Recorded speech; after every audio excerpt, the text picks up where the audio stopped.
I am Nina Bina Devi, and I'm with ECSACON Secretariat as the Knowledge Management Officer. I work on a project called Knowledge Success, which is a project funded by USAID, and we are partnering with them as ECSACON. So today's session is a peer-to-peer learning time, a skills sharing session, and we would like to hear from each and every one of you where you're coming from, and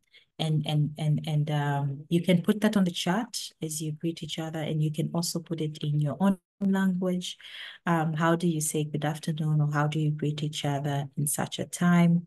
Please use the chat to let us know your name, your country, and how you greet each other in the afternoon. For I, who's from Tanzania, we say habari za mchana, and I'll put that down in the chat as well. And I'm looking forward to hear from everyone. To see from the chat from everyone and everywhere they're coming from. Now, as a session of ECSACON members who are from 17 member states, we would like to have some norms in the room. And one, we would like to respect the time, your time and availability, and we appreciate that you are able to join. We would love for all attendees to be on mute, and if you wish to ask a question live, please raise your hand from the reaction button, and the moderator will unmute the microphone. You can as well type your question or comment in the Q&A box or just on the chat box. Okay, this session will be a 90-minute session, and we request for all of you to observe allocated time during this session. Finally, let us be respectful of each other's opinions. We are all knowers and keepers of information. Thank you very much. I'm seeing we have, for those who are just joining, we're putting into the chat our names and where we're from and how do we say good afternoon in our languages. So please feel free to put your name and your country of origin and how you say good afternoon. Thank you very much. Next slide.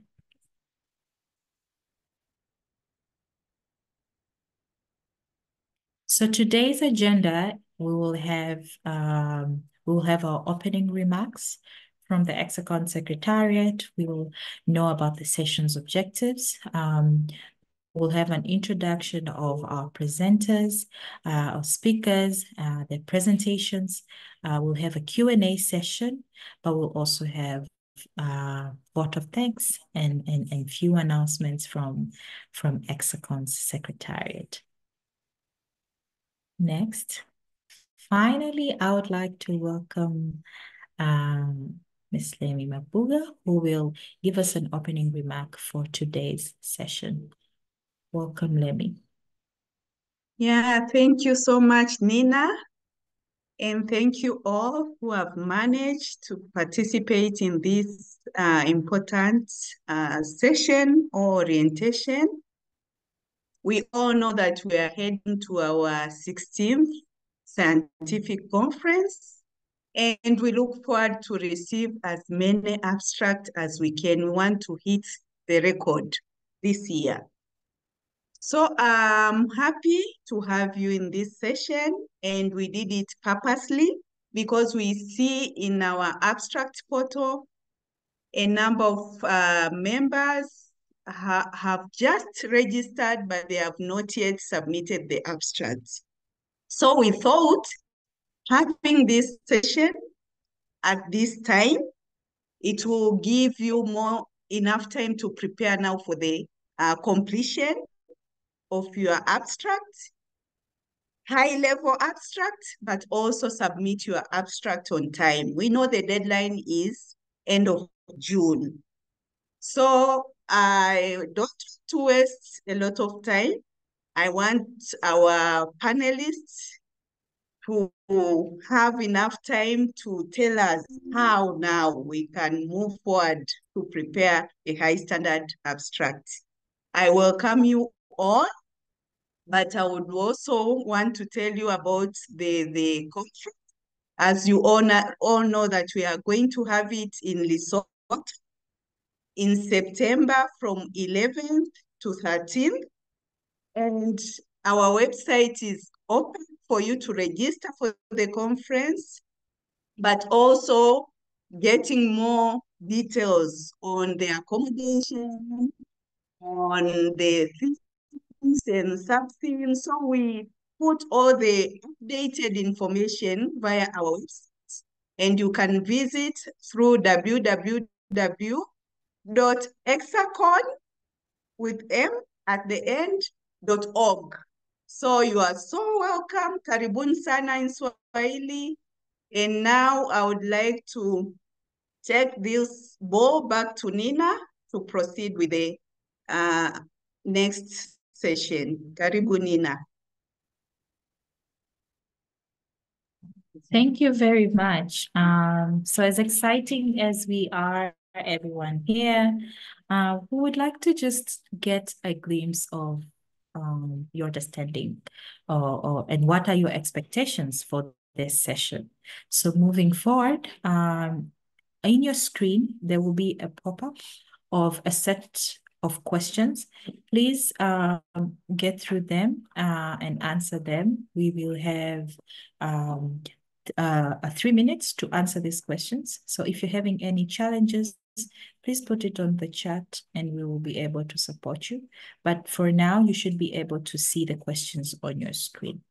You can use the reaction button to share if you are seeing the questions and you were able to answer the pre-session poll.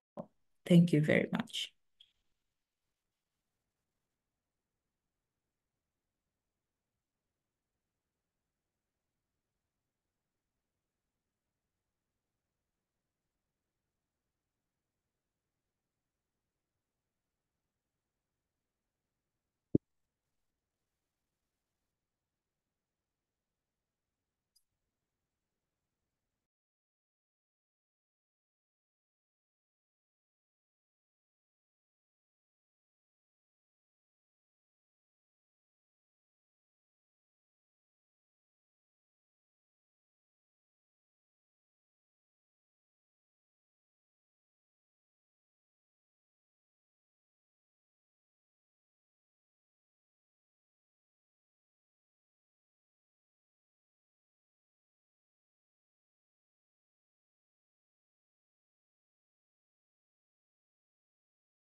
So 1 minute left. If you have already shared your question, you've already shared your answers, please, you could use the reaction button to let us know that you have been able to answer.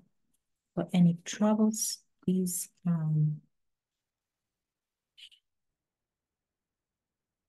let us know. Yeah.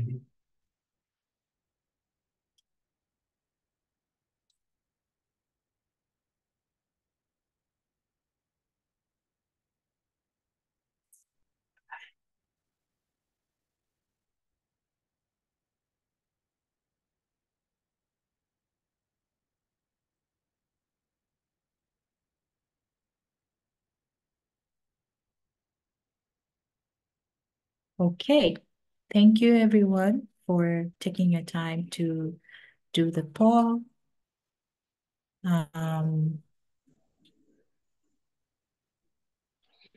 So our session today is writing compelling abstracts. And as I said before, it is a skills sharing session. And we have a team of 4 speakers who will share with us different perspectives of writing comparing abstracts, and we're looking forward to hearing from them, and I hope you're doing the same. Next slide. So this session objectives are: one, we would like to enhance participants' understanding of fundamental principles of crafting impactful abstracts, but as well equip our participants and our members with actionable strategies for producing clear, concise abstracts, but also offer members a comprehensive understanding of abstract review perspectives, but also provide insights of experienced professionals to inspire and inform our abstract writing journey. So to begin with, we will have our first speaker, Professor Patricia, who is a PhD postdoc, but also a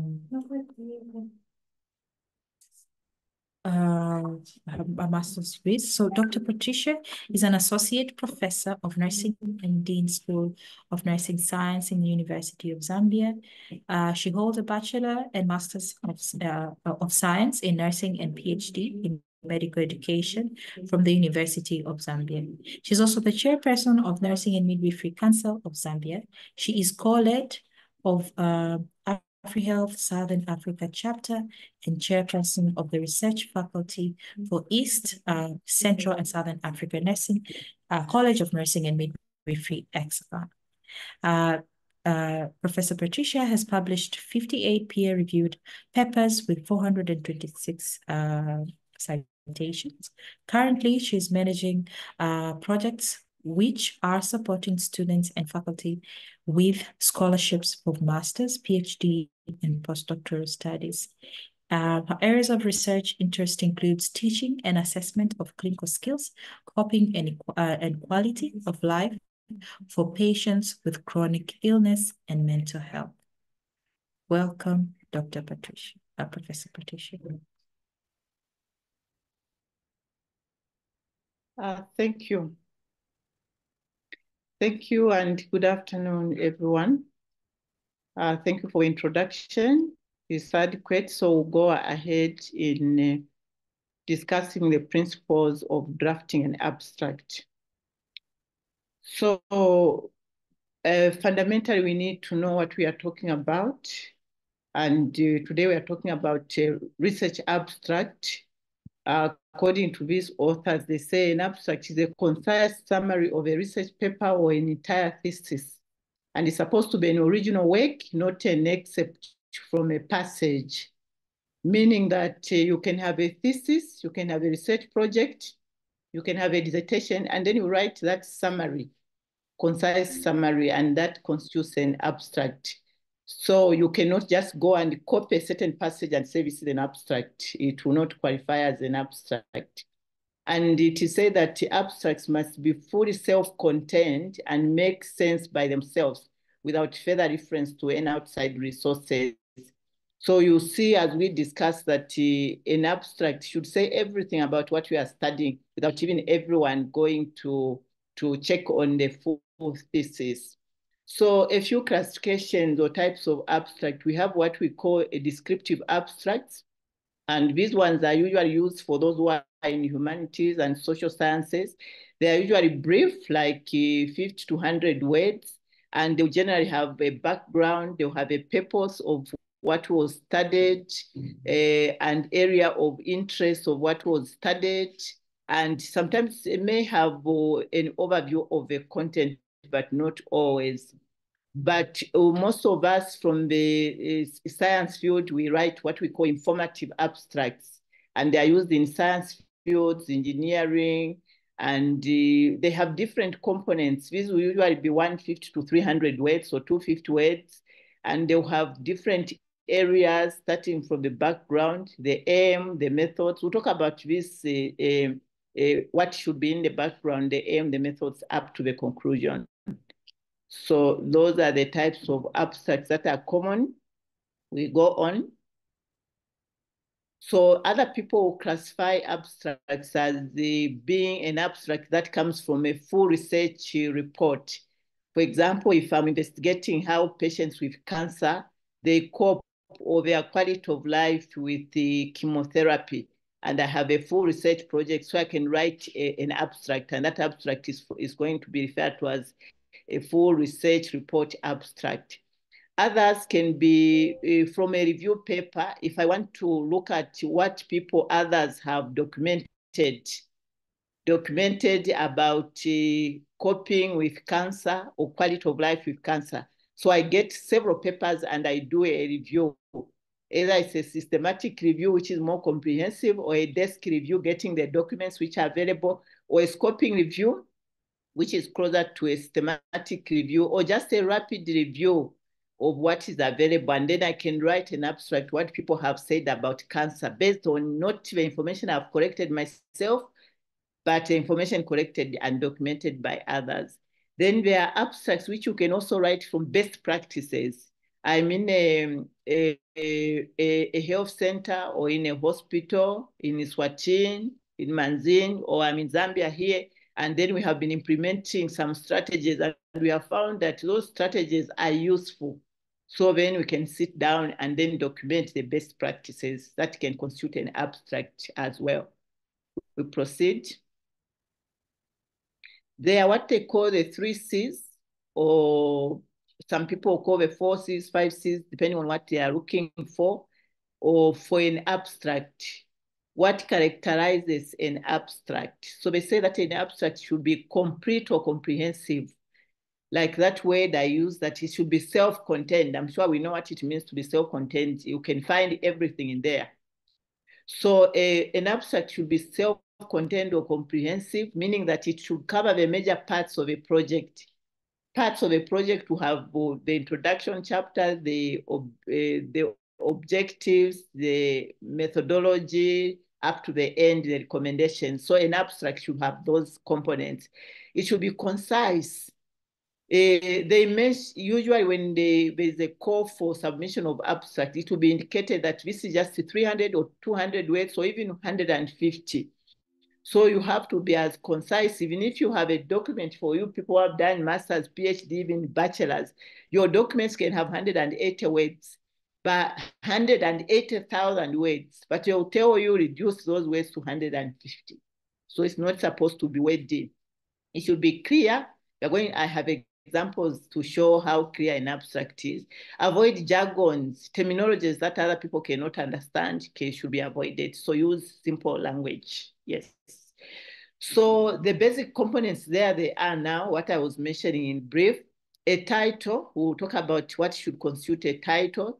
That's a representation of your work, a representation of an abstract. The background, what are you talking about? Is it coping with cervical cancer, or is it performance appraisal for nurses and midwives? Is it kangaroo care? Is it about managing COVID patients? So that's a title. Then come to the background, the purpose, methods, then the findings. Some people will call them results. Results are usually when you're conducting a quantitative study, people refer to what you come up with as results. But if you are conducting a qualitative study, people will refer to those as findings. Or sometimes you don't have these results and findings, you have best practices. There's a bit of noise. You have best practices, like example I gave, how do you manage preterm babies in an environment that you don't have enough incubators? So you come up with best practices. Then you conclude. Some are called conclusions. Sometimes it's recommendations. Sometimes are implications. Like if you are talking about a project where you have come up with best practices, you may come up with implications and then the keywords. Please, in the abstract, there's no need for discussion. You can't discuss in 250 words, no need for evaluation, no need for interpretation.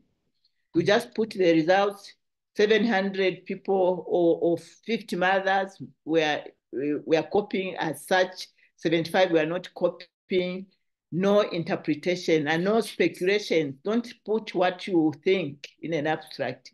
No abbreviations at all. You don't put abbreviations, and there are even no references. Unless when you are writing it in Word, you can put a few references, but abstracts, they don't have that. So what are those parts? We have already talked about the parts, basic components. I talked about the introduction, these ones on the first bullet. But then each part, if you are writing an introduction or a purpose, each part has a different communication goal. My title wants to tell people what I did. It was coping with cervical cancer. That was the study. And then an abstract should work like a marketing tool, because like when we go out there to, as we are going to be going now for the ECSACONM conference, we will not carry the entire document for our report. So that abstract should work like a marketing tool. And then it should help to answer what was done. Okay, we investigated mothers that or women that were diagnosed with cervical cancer. What designs did we use? Maybe we interviewed them. Who was studied is women with cervical cancer. What were the results? These were the themes on how they managed with the cervical cancer. What were the recommendations for future practice? Sometimes the recommendations are for research, sometimes recommendations are for policy direction. So take note of this. What is the paper addressing, or what is the abstract addressing? What was studied? What did you use to study the design? What were the recommendations in terms of policy and research and practice for us who are in practice? We move on. Next. So we talked about a title. A title is a representation of that paper. So it is said that good titles should typically be 10 to 12 words. So if you have 22 words for your title, usually that will not be acceptable. And you say that you use descriptive titles. Coping with cervical cancer, or quality of life with cervical cancer, or assessment of nursing students, and should accurately highlight the core content. So like if I'm studying the coping strategies or quality of life for cervical cancer, that is the core content. It should not miss in the title. That's what was evaluated. If it was a technology, then you include what technology was evaluated.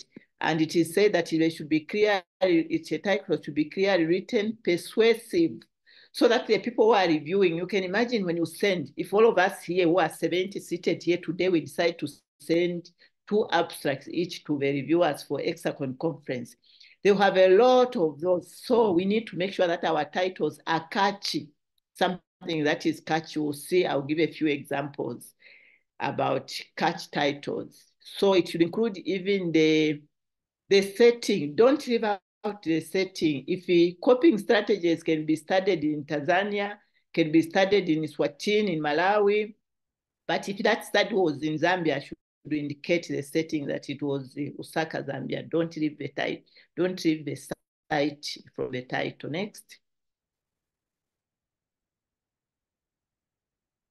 So quantitative, let's talk about quantitative abstracts. Those studies that are to do with numbers who were taking antiretroviral drugs, numbers who were compliant, etc. If you are conducting a quantitative research, the abstracts usually about 150 or to 300 words, and there should be an introduction. For example, you want to report on a study that you conducted about knowledge of mother on kangaroo care. So there should be an introduction, and please take note that this introduction and significance is just 1 to 2 sentences.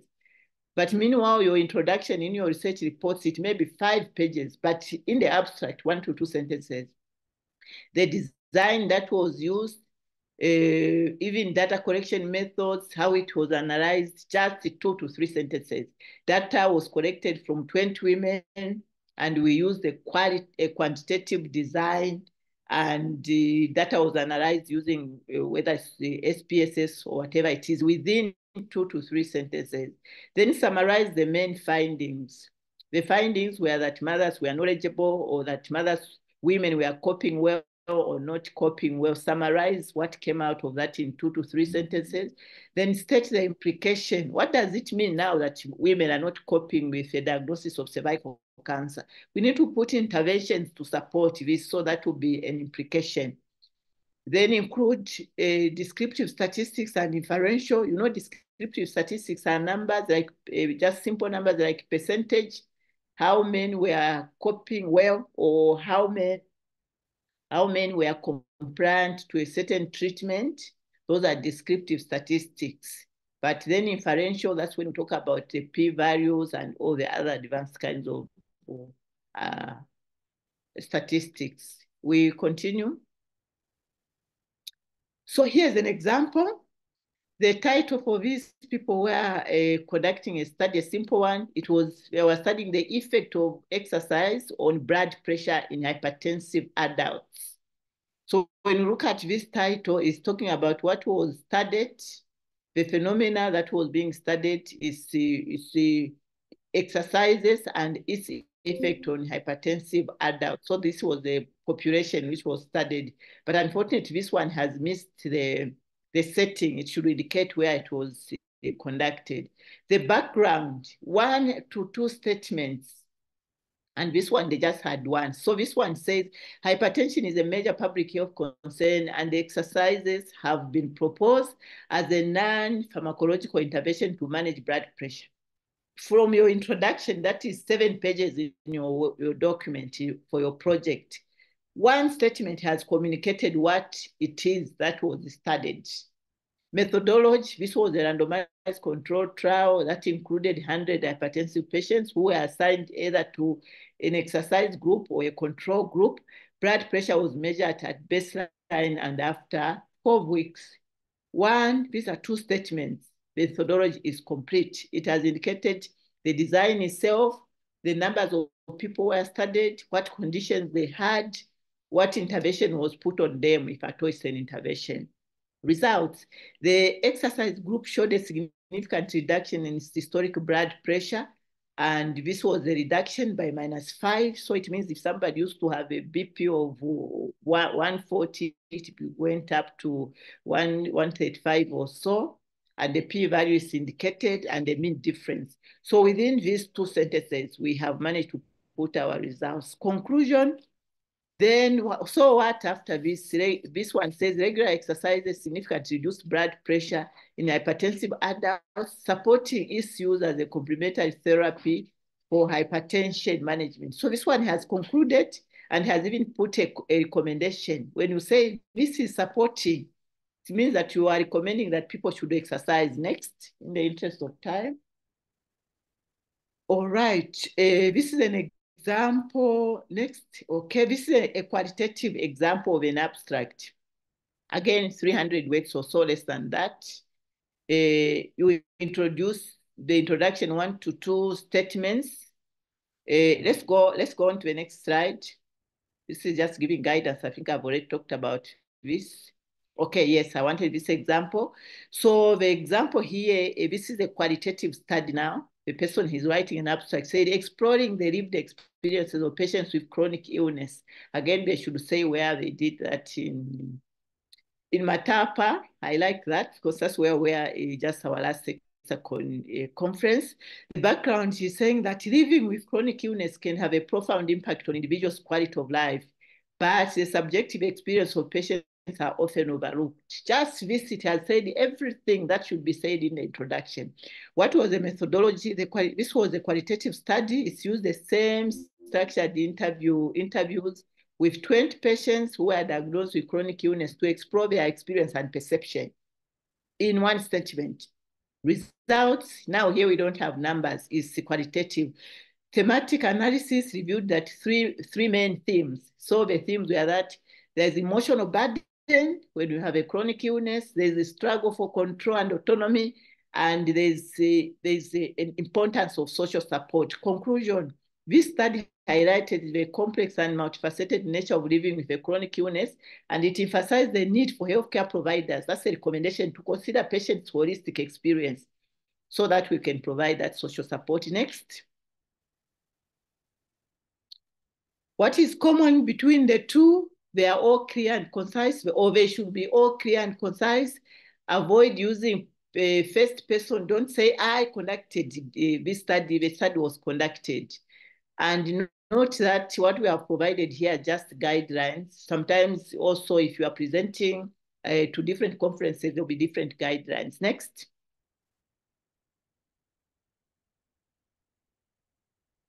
So along the way, I have been actually sending almost every ECSACON conference starting from 2018. I have been sending either one or two abstracts, and I have been presenting either a poster or an oral abstract. And I had to extract a few examples of what I have been sending along the way so that people can know that it can be done. It can actually be done.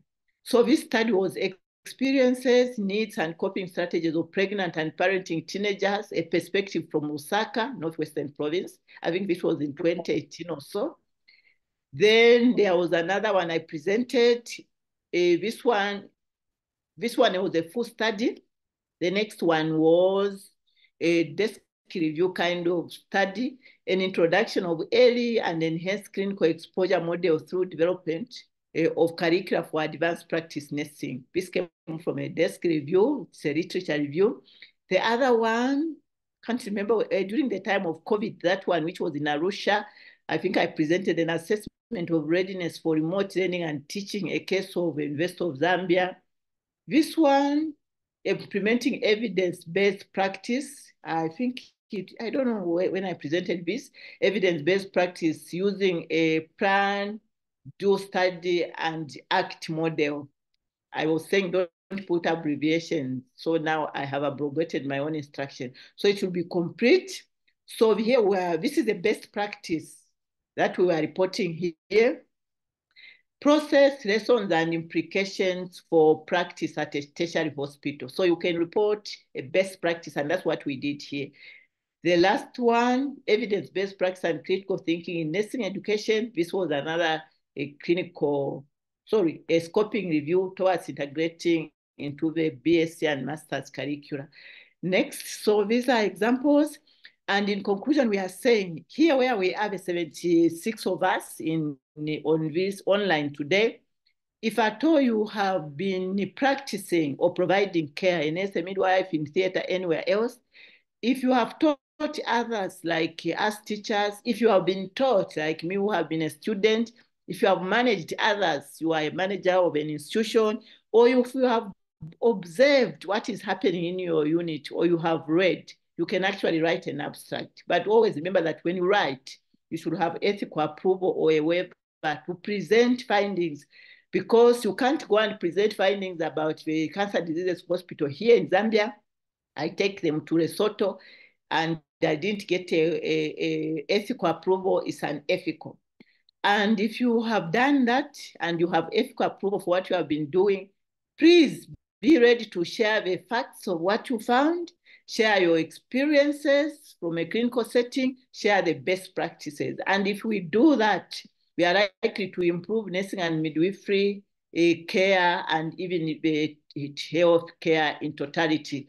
So Zekomo, asante sana, Kiawonga, Imela, obrigado. I don't know if there's anyone from Mozambique, and Wabarenyo for my sisters in Uganda. Thank you so much. The next, I'm sure there are references.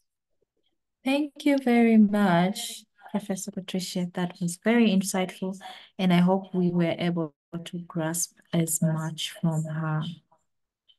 Moving forward, I would like to welcome our second speaker of the day, Dr. Milka.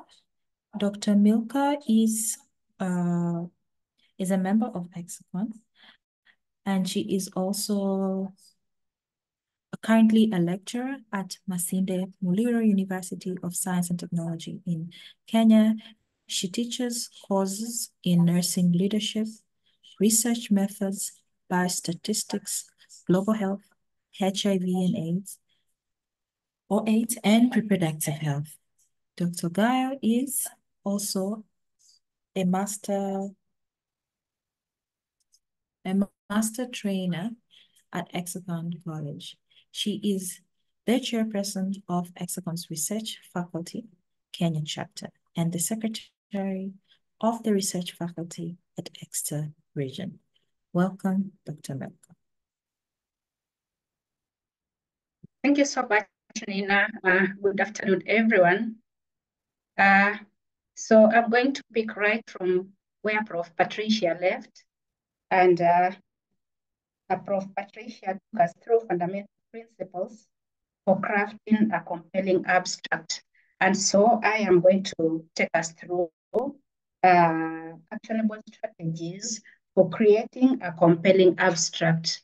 So Nina, we will pass that slide because it has been presented by Patricia. Just pass again. I'm going to take us from where, yes. So that is where I'm going to take us from. And Prof has clearly explained what an abstract is, and parts of the abstracts and types of abstracts. So then we need to know, now that we've known about the abstract, then why should we know how to write an abstract? Why is it necessary for us to know how to write an abstract? And some of the reasons for writing an abstract or for knowing how to write or why we need to write an abstract include to be able to present complex information in a clear, concise manner. So imagine having done research and you have your thesis there, which is about 50,000 words, and you want to simply display your results and the information or your research findings, and you cannot display the whole thesis book. So you need to compress it, and we are going to compress it in form of an abstract. And therefore, we are going to use the abstract to present such complex information, because an abstract is just a mini version of the thesis. The second reason is for us to be able, just go back. Oh, okay. Yeah, thank you. Yeah, so we need to know how to write abstracts so that we are able, to have more effective reading, or to know to effectively read abstracts. Why? Because, for example, if you're going to take the type of abstract which is structured, so it's clearly going to capture the main segments of a study. And so you'll be able to focus on each part of the segment as has been captured in the structured format. And that makes reading effective because you're focusing, okay? So let's say you wanted to find something in the results. You are going to go straight to the results. You already have known the topic and it is in line with what you're looking for. So you go straight to the results because the abstract is structured, and see if the results are useful to you. Then the third reason is to help in conducting research. So, as you get down to doing research, you're going to be doing literature review. And so every time you search, you're going to be seeing abstracts popping up. And if you know how to write an abstract, and you already know what an abstract is, the components of an abstract and the purpose of an abstract, then you're going to be able to, review literature based on, appreciating the abstracts that have been displayed there, okay? So you're able now to rely on information from the abstracts to decide whether you're going to go into full reading of the article. And that article, if you choose to read it, it's going to inform your study. You're going to get literature from there. So in that way, it's helping in conducting research. And also, knowing how to write an abstract would also help write abstracts for future publications. So from this presentation, from the point that Prof took us through what an abstract is, the components of an abstract, we are gathering knowledge and we are preparing ourselves now to be able to write abstracts for future publications. And as I said earlier, the fifth point is almost the same as the first one, because this also is about condensing report information into a short form for database searches, okay? So most of us, if not all, have interacted, with the abstracts which have been posted online when we are doing literature review. And so, so for the journals, they would not be able to publish all the whole article, but they would post the abstracts there. So once you see the abstract, then you can now make a decision to search for, the whole article. So in that way, it would also help the journals, to condense report information for, database searches. Let's go on. Yeah, so I have some bit of information about what it is that would make an effective abstract. What are the qualities that we need to watch out for, or we need to know, so that we are able to say that indeed this is an effective abstract? Effective abstract in the sense that you're going to be able to get information because the work is of quality and it has been well structured, so you can go straight to the component, to the section that you want. So one quality is that, it would contain maybe one or two paragraphs which are coherent and can stand alone. So from just reading the abstract, you're able to get information, clear information, comprehensive information, because one segment leads to the other segment until you reach the conclusion. Then the other quality is that a good or an effective abstract would use an introduction body conclusion structure. So it's a sequential, kind of flow. So you move from introduction, you go to methods, which now is the body, up to the conclusion. So if that is not seen in any writing, then that may not pass for an effective abstract. Then a third quality is that an abstract that, it sticks to a chronology of the report. So our report is going to come from the study work which you've done. And the study work begins right from the title. And then it goes to the background. And we go to the literature review, methodology, and results and discussion. So if the abstract does not flow in that manner, and to bring out the coherence in thoughts, then that is not an effective abstract. For example, if you meet an abstract that starts probably with methodology, and it's not aligning to any format that is recommended by, any association, then you move to let's say you begin from methodology, go to, maybe literature review, and you go back to results. So it's really not flowing. It's not following the, a good flow. So that would not pass for an effective abstract. So an abstract also should contain standalone quality, right? So the abstract can be understood without having to read the whole paper. And that has been mentioned. So then if you can rely on an abstract, then you can make a decision at that point whether to go on with reading the whole paper or not, because already you have gotten clear information from the abstract. If an abstract would not be able to be, clear, so that you are unable to make a decision whether to look for the full article or not, then that does not pass for an effective abstract. And finally, an abstract, or another quality of an effective abstract, is that, it's comprehensive to a wide audience, okay? So there's no ambiguity. Not everyone is making their own interpretation. Whatever information that has been presented in the abstract can be perceived in the same way by a large audience that will be interacted with the abstract. Let's move.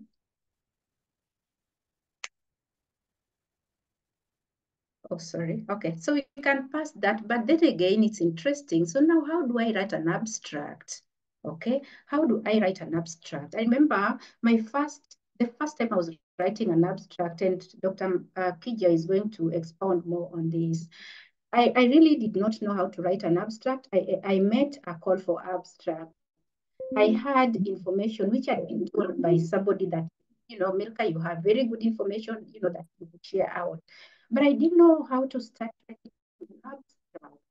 So I had a friend of mine, Elizabeth Glazer, who had come in Kenya. And so she hooked me with somebody else, mentor me on how to write an abstract. So it's really important for us, even as we sit in this meeting, to be able to know how to write abstracts. Okay? So now, what we need to remember is that an abstract should typically contain the topic, the research questions, the methods, results, and conclusion as has been presented by Prof. Patricia. So at the back of our mind, these are what should be contained in an abstract. And secondly, now, as you read your work in entirety, you need to keep these key areas at the back of your mind so that you can pick out interesting or catchy statements from those areas to form part of the topic, research question, methods, results, and conclusion. So point number 2 or step number 2 is that you need to read your paper in its entirety and keep the above categories in mind. Underline keywords, okay? And number 3 is that after you finish reading your work, then now you create an abstract step by step based on the underlined material. So you already know the components of an abstract. Pick catchy statements as you read your article and place them accordingly under the main segments, okay? So let's continue.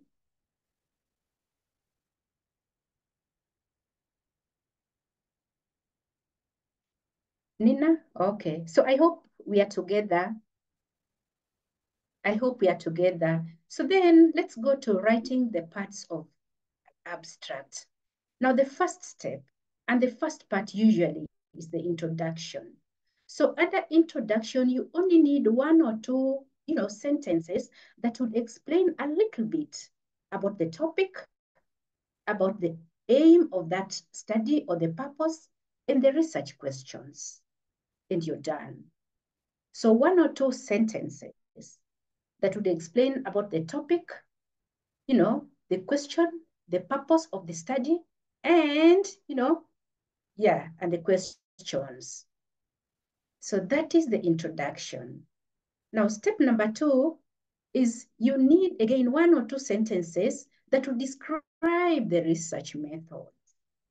And under research methods, you'd be expected to talk about, who your study target was, your study design, okay? How data was collected, just a little bit, and the kind of data that was collected and the analysis approach that has been used. The third step, again, in 1 to 2 sentences. Remember, the abstracts are usually limited in words. So we are talking about an abstract of 300 words at most. So then we need to be very concise. Now, in the third step, again, we would require about 1 or 2 sentences that are bringing out the results or the findings.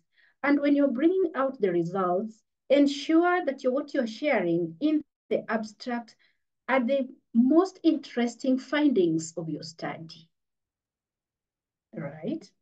And finally, we go to the 4th step, which again is about now the conclusion, interpretation, and recommendation. Again, here we need just 1 to 2 sentences that would contain your conclusion. And when you write your conclusion, you need to write it in present tense. Okay? Then now you interpret,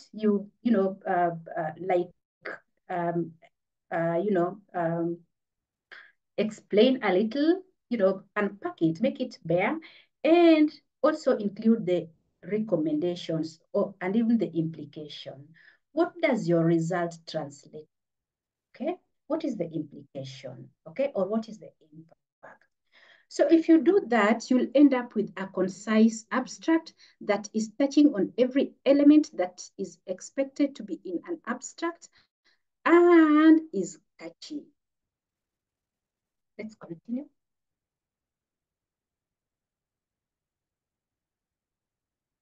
Nina, next slide.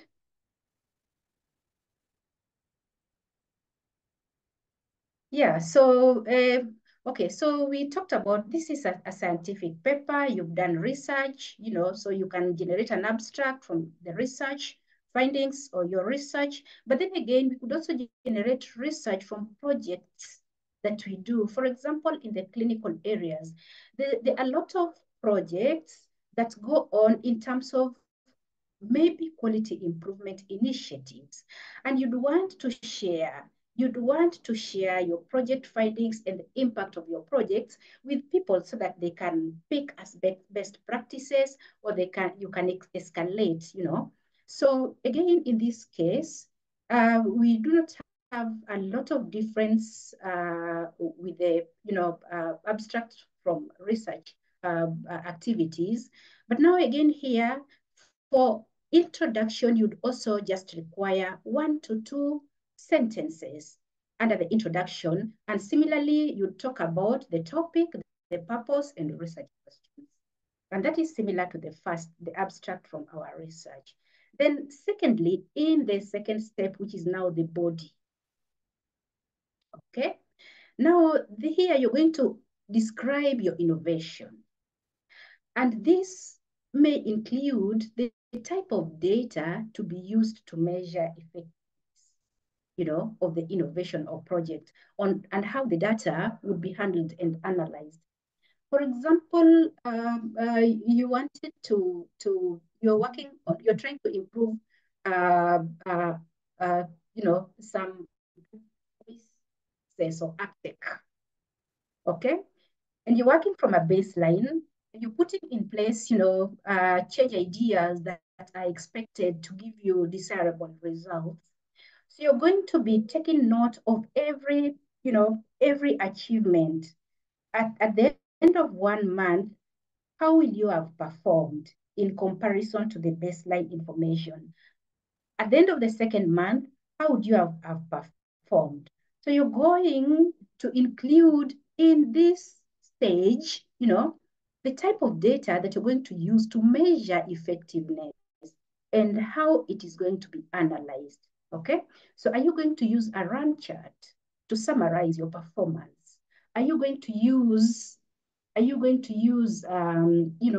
graphs to summarize your performance? Okay, so that needs to be explained at that stage. Then the third stage, which again is 1 to 2 sentences, would describe results of findings and changes that have been noticed, including successes and challenges. Finally, the last bit is going to talk about, the conclusion and the practical implications of your findings, right? So let's move on.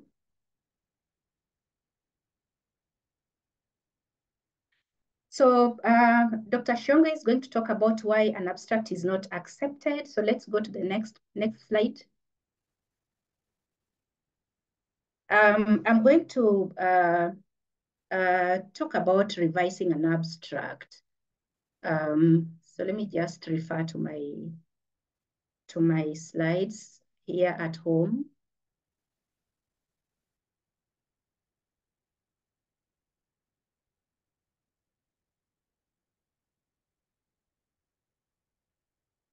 Yeah, so let's say, assuming that Dr. Shonge has shared with us reasons why the abstracts are not accepted, and we are still determined to, to post our abstract, to submit our abstract, then it means we need to do some revision. So I'm going to present about revising the abstract. So what we need to do when we intend to revise our abstract, which probably may not have been acceptable, we need to read through the abstract all through and add transition words. So maybe the abstract was not accepted, or you're just revising it to be able to prepare it for a submission. So you need to read the abstract all through, add transition words to tie the ideas together. So you add the words and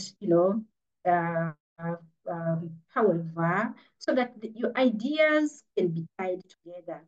And then you also eliminate unnecessary content, because we've seen that the number of words in an abstract are limited. So going through, going through the main paper and just writing the very interesting pieces of information. Then we would be able to eliminate unnecessary content. And we, as we revise, we are also able to add ideas that are missing in the intended abstract. So we are trying to revise our abstract to prepare for submission. Like now we are nearing the end of abstract, the deadline for abstract submission. So we probably are right in the phase of revising our abstract. And then as we revise the abstracts, we also need to correct errors in mechanics. So these are spelling mistakes, punctuation mistakes, typos, formatting issues, and inconsistencies.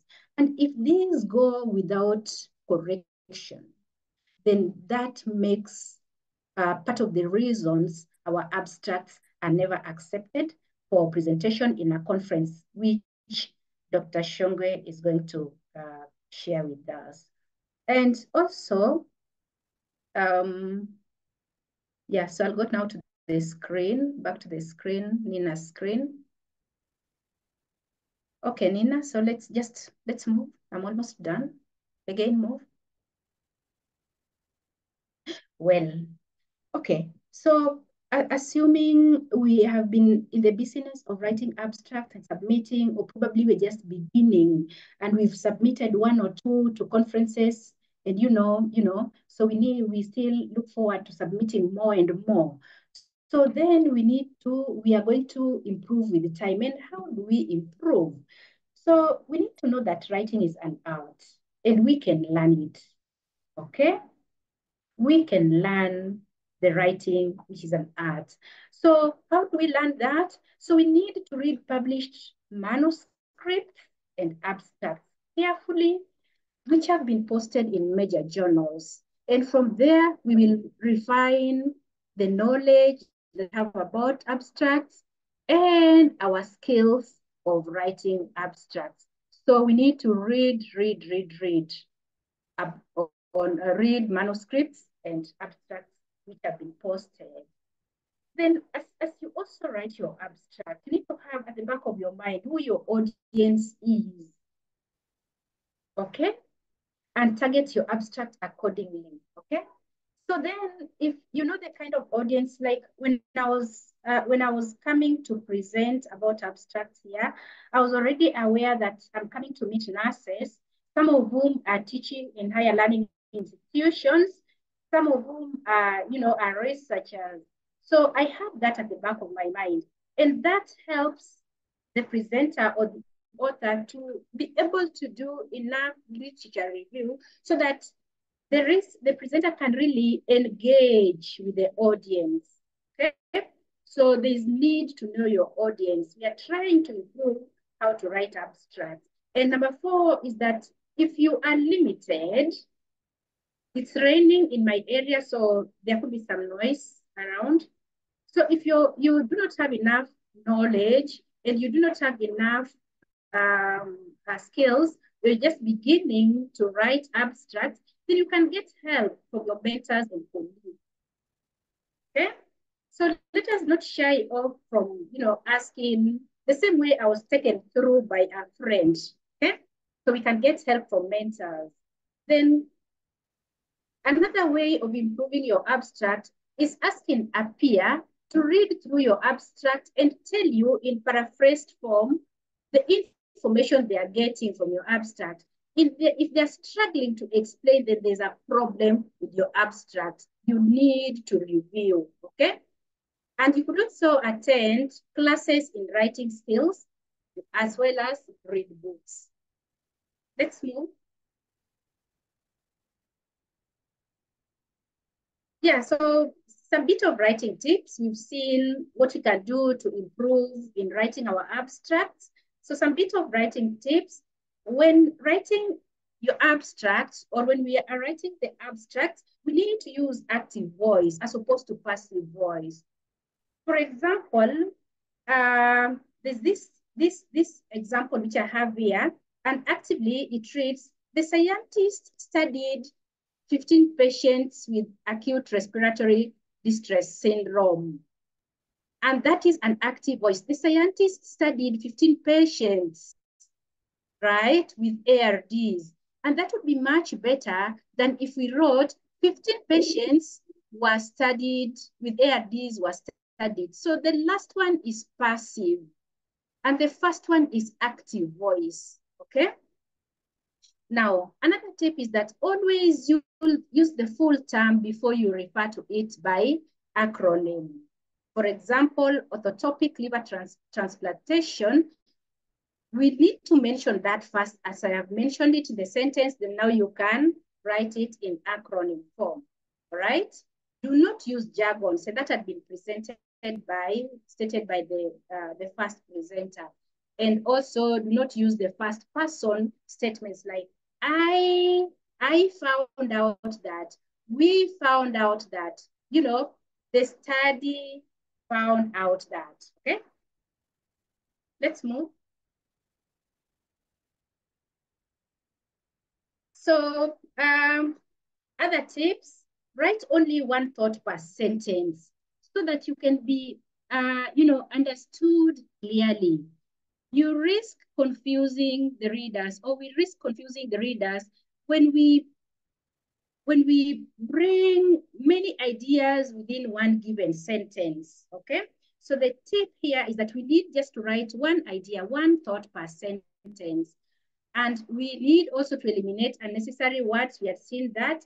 And ensure the verb tense are consistent and correct. For example, I mentioned that in the conclusion, we are going to use present tense, okay?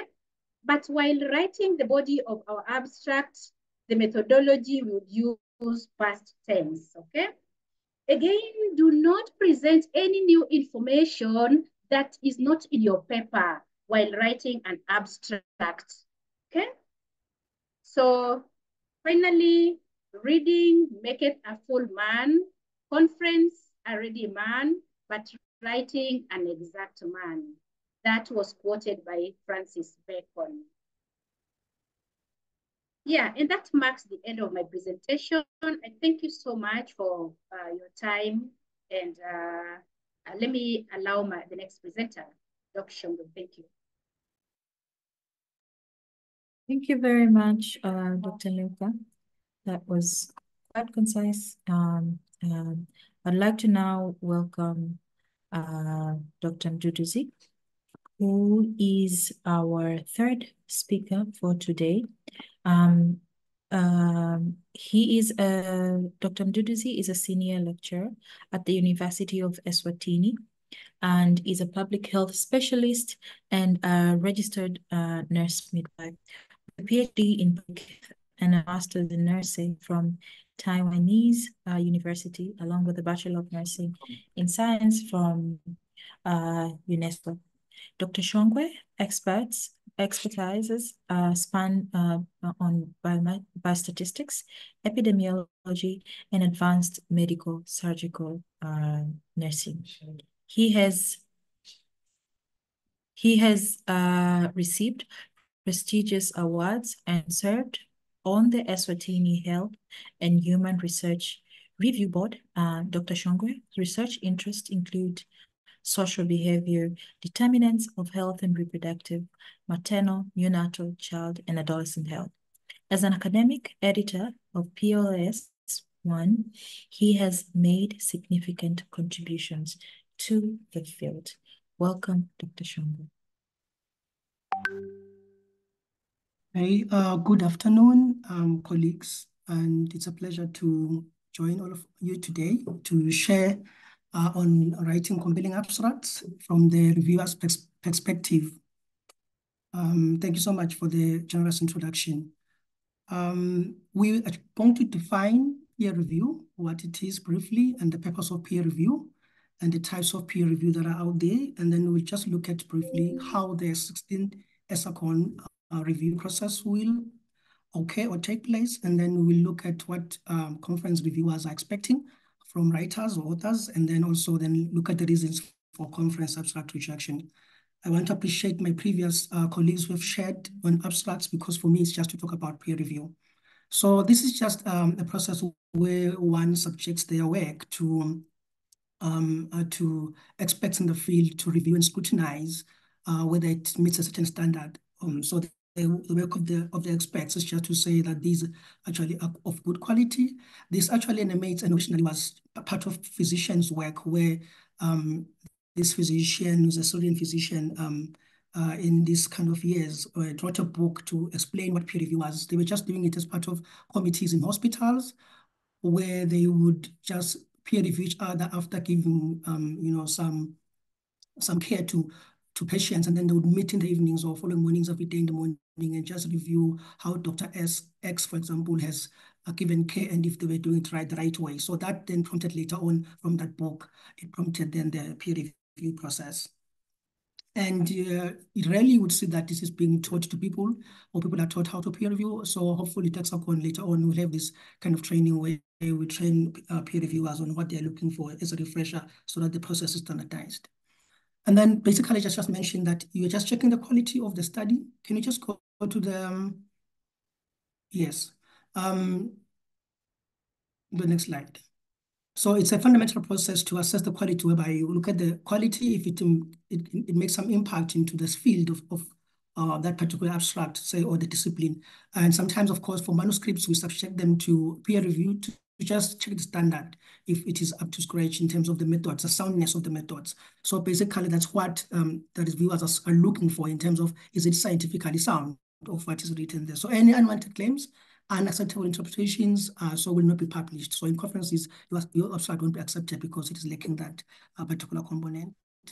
And also, we tend to then are able to identify any errors that are there in the manuscripts, if it's manuscript or an abstract, during the time of peer review. Next slide. And of course, there is a critique for positive and negatives, of course, when you are looking at the abstract, and mainly you are looking for novelty and originality. And then would provide some suggestions to authors to say what can they improve in their work in terms of conceptualizing the study, and also looking at technical errors that may impact interpretation of data. So I know for ECSACON conference, the last time we had it in Eswatini, we were able to give feedback to authors to say this is why the abstracts were rejected. In some conferences, they give the feedback through, if you're asking them for that particular feedback, not just to everyone. Otherwise, if peer review is well done, it benefits both the author and also the reviewers themselves, because they are sometimes forced to go and read more about certain methods. So it's a benefit to both the reviewers and the authors. And then, of course, it improves science itself, because whatever is published is going to be of high quality. And then there are this type of reviews. There's blind review. Of course, blind review means the author doesn't know who is reviewing the abstract or the manuscript. And then in a case where there's double review, of course, both the reviewer and the authors are not aware, or anonymous. They don't know each other who's reviewing what and for who. And there's another called an open review, of which nowadays journals are moving by the author knows who's reviewing their paper or their abstract, and also knows the reviewer knows whose author or whose paper it is that they are reviewing. But for abstracts, I think the differences. And then there are what we call transferable reviews, whereby the review comments will then be shared within publishers or journals. And then there are these other ones on the right side, which are just triple blind. You can read more about them if you want to know more, but I want to focus on the one that I've just circled in red, that for ECSACON conference, we use what you call a double blind. So the reviewers would not know who's reviewing abstract, and also you would not know as an author who's reviewing abstract. Next slide. Unfortunately, this slide is distorted from that end, but then I'll try to explain it. So here is just an overview of the process for how abstracts will be reviewed at ECSACON. So you send the abstract, and then the secretary to receive it, and then they will screen the abstract. They can do a text review immediately when, for example, it doesn't fit the conference, or they will subject it to a committee who's going to then decide at the end whether they're going to accept this particular abstract or not. So if they screen and then they find that actually this abstract is well written, then they will then, and it meets the criteria and fits the conference, they will then send it out to at least at least two reviewers who are anonymized, of course. And then they would review and then send their review comments back to the thematic committee, that it will then sit and make a decision to say abstract is accepted for oral, they accept for oral, or accept it for poster, or they reject the abstract. In either case, of course, the decisions and comments will be communicated back to the corresponding author of that particular abstract, and then there will be a post-training, post-acceptance training that will be held by ECSACONM later on to just equip those who've been accepted. But those, of course, who've been rejected, they may revise their abstract for future conferences or other conferences elsewhere. And of course, then there'll be the conference presentations later on as a poster or as an oral presentation. So this is the overview of how at ECSACONM the review process occurs, at least from the lessons we learned from the last conference. Can you please move on to the next slide? So what are reviewers looking for? The reviewers who are going to review on the conference abstract. Of course, they're looking, are you complying with the guidelines or instructions that are given for ECSACONM conference, for example? Is it meeting the number of words that you asked? Are they in the format that we've just been taught about, that has been explained to us? Also, how relevant it is, the abstract to our conference. So be sure that you're sending an abstract that at least fits to a track or a theme that they've already communicated on the website. And also we're looking for novelty and originality. Has this not been done before or not published already? Because if it's already published, probably there's nothing that you're going to add in the conference in terms of new information. So originality, and that is no overlap with previous, submitted. So they can do that check, they can go online and search if they're suspecting that this is actually not novel. Also, they're mainly looking at the scientific rigor of the methodology and procedures. For example, do the methods that you explain, do they warrant the results that you are presenting or findings that you are presenting, and are they in line with the objectives that you wanted to do? So the scientific rigor in terms of what we've just explained, to say a proper abstract must have what sections and if those sections speak to each other. Also the appropriateness of the analysis. Does an analysis actually warrant the results that you're showing us? And the conclusions, are they related? So are conclusions supported by the data or the results that are being presented or not? Do they flow from the results? So we're looking for that as well. And of course, we're looking for high quality abstracts in terms of grammar. You'll be surprised later on, I'll show you a graph that actually abstracts can be rejected just because of grammatical issues. So is it well written? So overall, we also check that if it's actually overall well written or not. And also the flow of the abstract, does it flow well from the objectives to the methods, and also lastly to the conclusion. And then there are some reasons why abstracts would be rejected. Oops, this slide from my end, I'm not showing well, Nina, that's why I want to project this from my end. So reasons for abstract rejection within author's control. So what you could change, what you could control within your control. They include, for example, like you're not following the guidelines. Of course, if you just follow the guidelines, it's gonna be a desk review. A desk rejection from the secretariat because you won't fit the conference criteria because you didn't follow the guidelines. Also, not being relevant to the conference, and sometimes the abstract can have too many words that are theoretical and not necessarily things that were done, but the theory of why they did things, and then there's less of the results that we are seeing or data that we are seeing. And also maybe because the abstract presents data that is incomplete, or it's a proposal stage, has not been done yet. In an abstract, as they already mentioned, we present what we've done. So if the proposal is not fit for presentation in a conference, so it will be then rejected. And or the study is not original, or is duplication of studies from previously, or what have you. And then also there could be issues of methodology, that the methodology is inadequate, for example, meaning it's insufficient, or it's not supported by the results, or there's no link between the sections. Also, sometimes it could be issues of copyright infringement, whereby someone has used a method that they didn't acknowledge, or they took somebody's work and they presented as theirs. And of course, generally poorly written abstracts for submission then also would attract that particular rejection. I can't see the words at the bottom, so I'm just going to move on, please, to the next slide.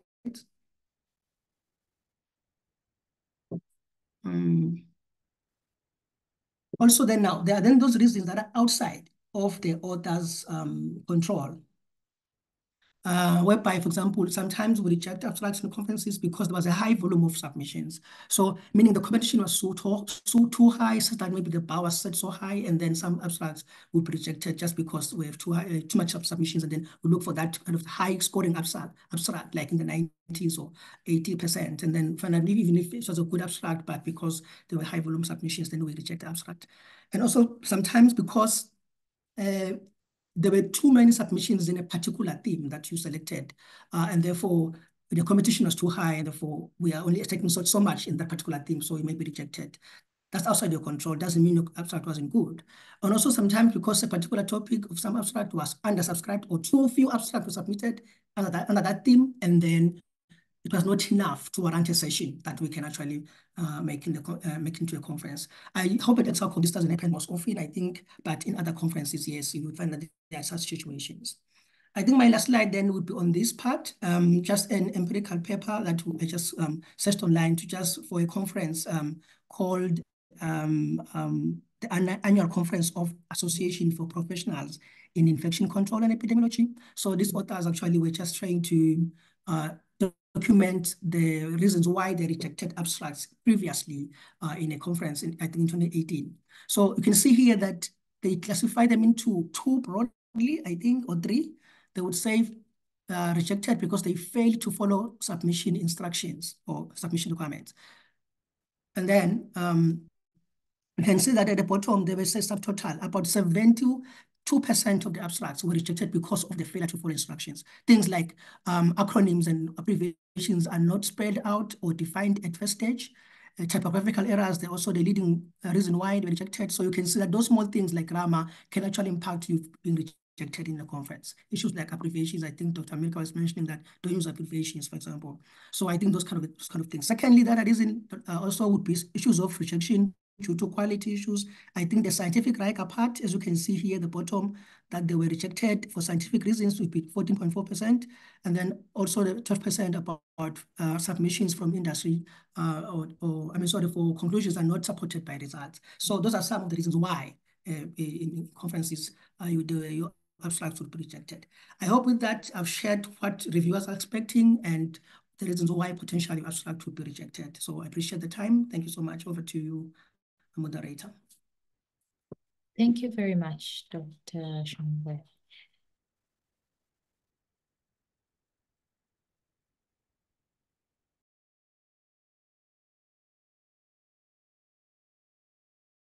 Thank you very much. I would like to thank you very much, Dr. Shongwe. And I would like to now welcome Dr. Kija Malali, who will bring us now into a different perspective of understanding the experience of, writing abstracts and hear from him as well.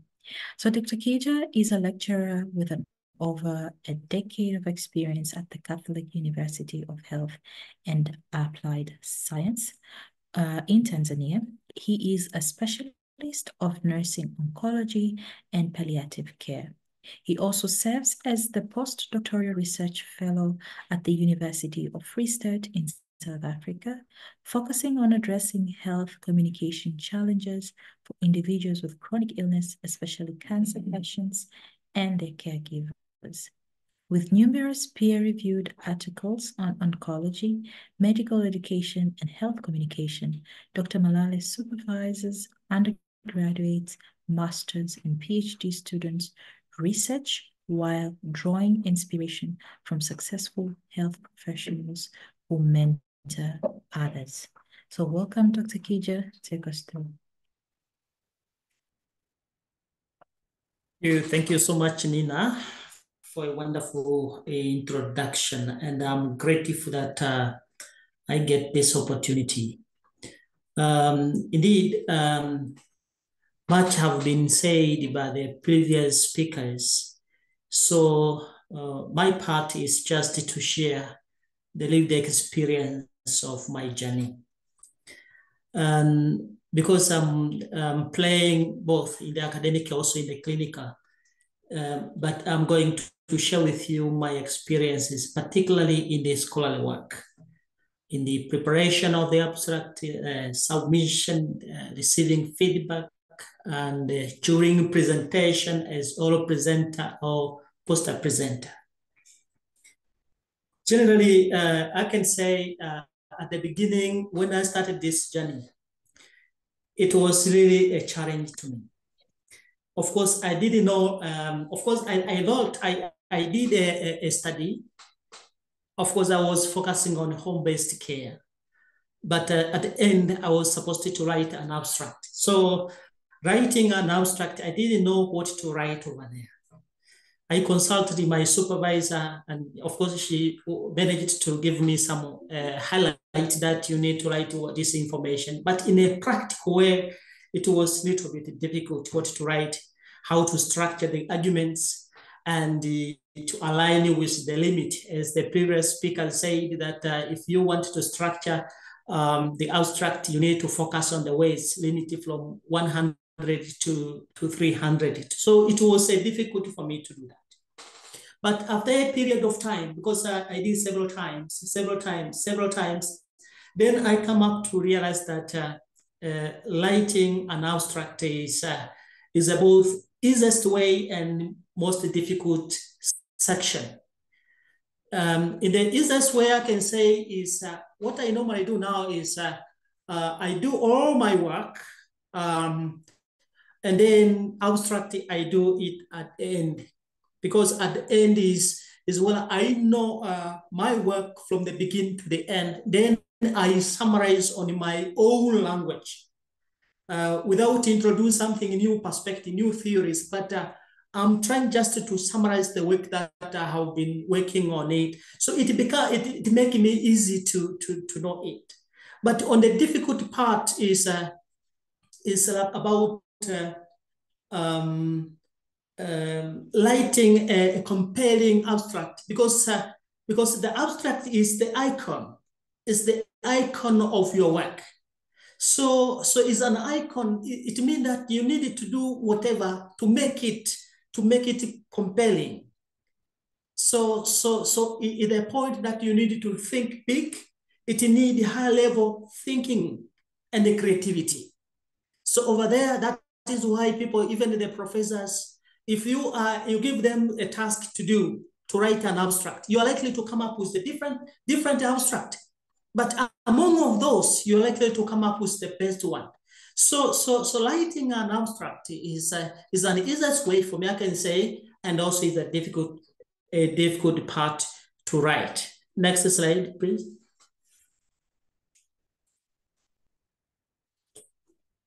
Yeah.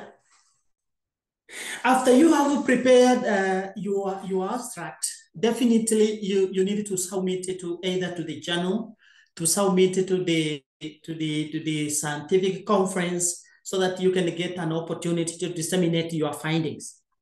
So my experience, it was a little bit challenging. Maybe I can share with my friend who are listening, is that at the beginning, I didn't know whether to disseminate my results. It's like how to find a scientific conference. I didn't know. But also even how to publish, I didn't know.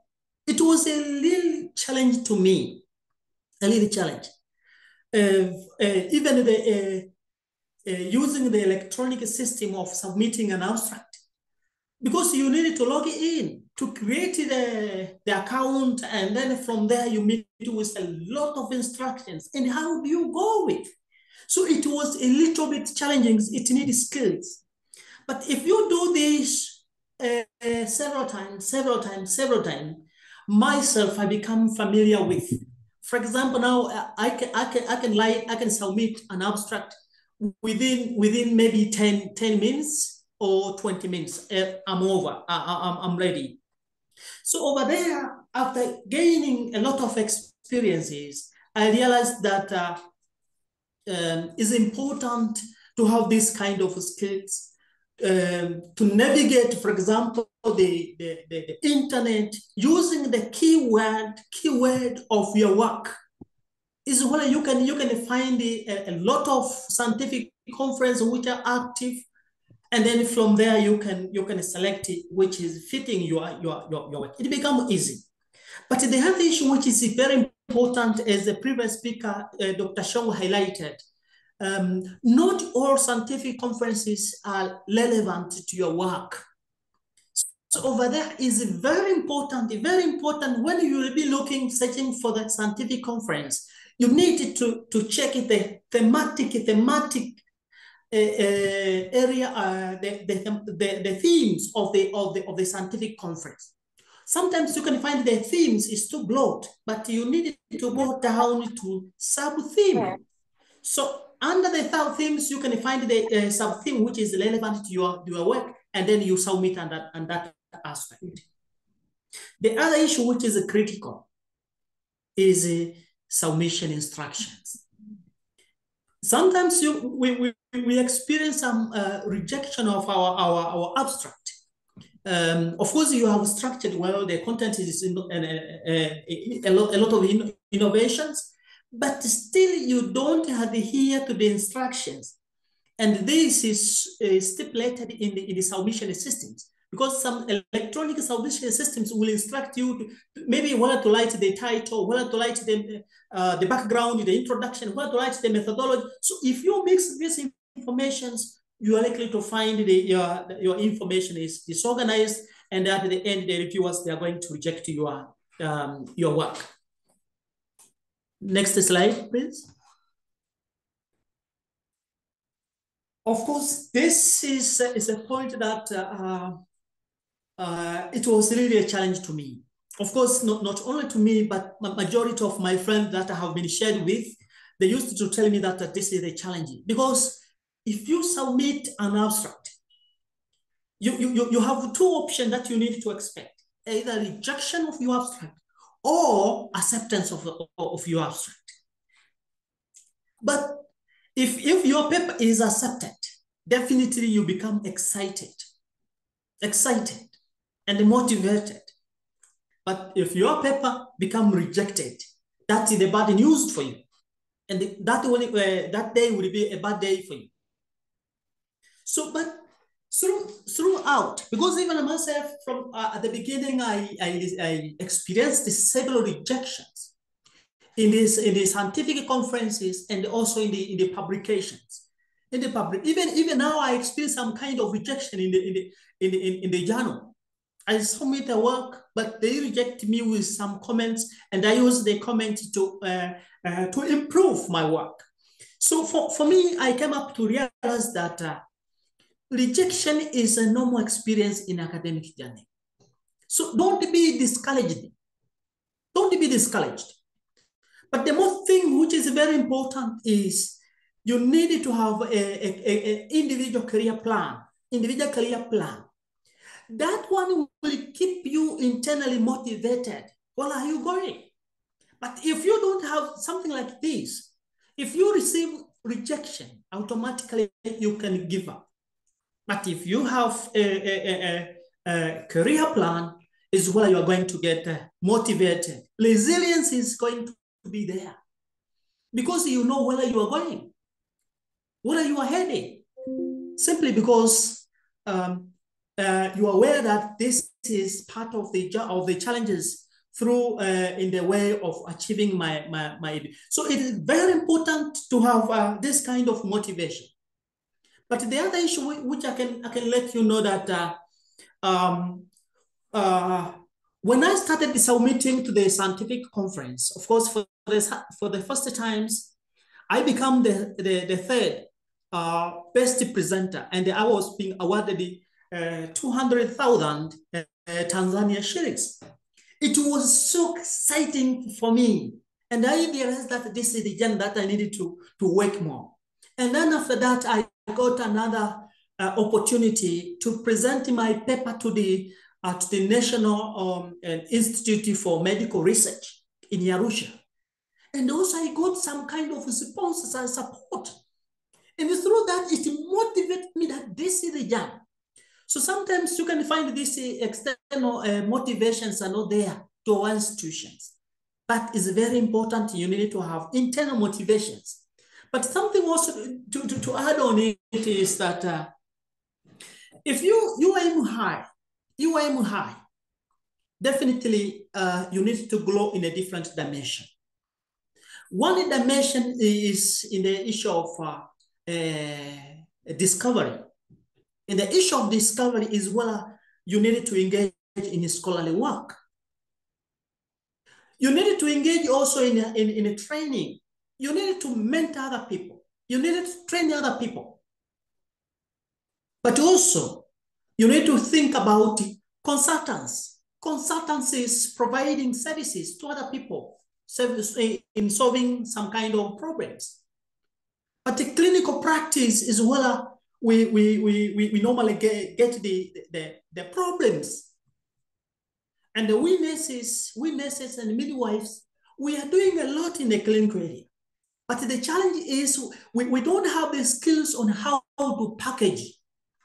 I used to help many nurses in the clinical area. They come up with a lot of very nice information, some information, but they don't know how to package the information and they become presentable.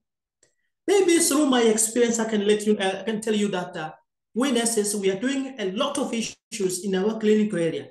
Let us use those kind of issues we are doing to share with our colleagues. Let us package them in a scientific way, and then we present to the scientific conference by saying that yes, in the presentation sections is where our abstract you can find is accepted for oral presentation or is accepted for poster presentation. Of course, this is a little bit challenging for us. Assume that your paper is accepted for oral presentations. Oral presentation is where you present your work in front of the people. Of course, over there, it was a little bit challenging to me.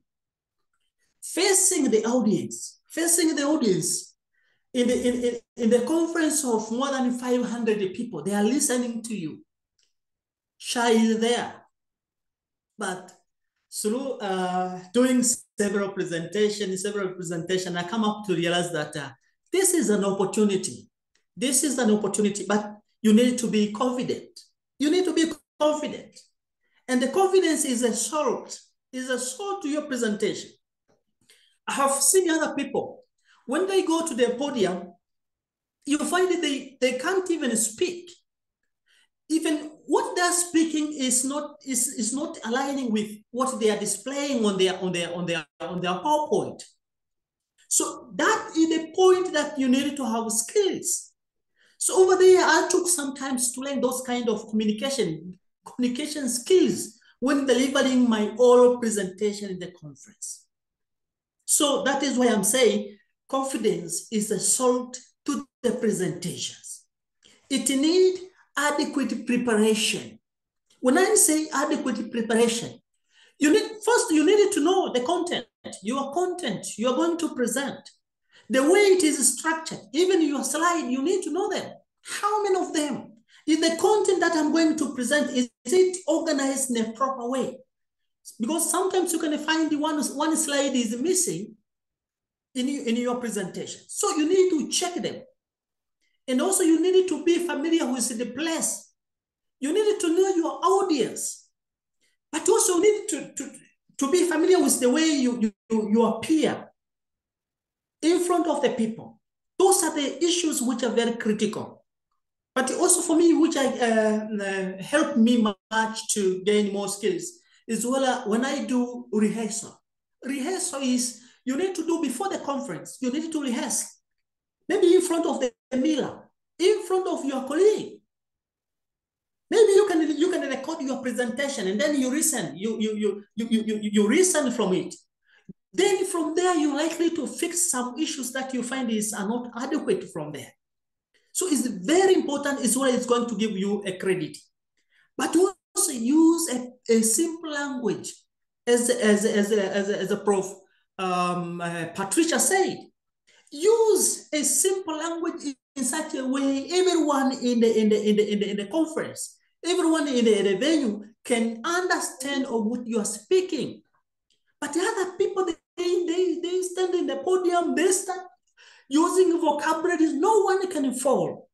I can let you know that in 2022, I presented in my paper at the National Scientific Conference for Non-Communicable Diseases. It was organized by the Ministry of Health in Dar es Salaam.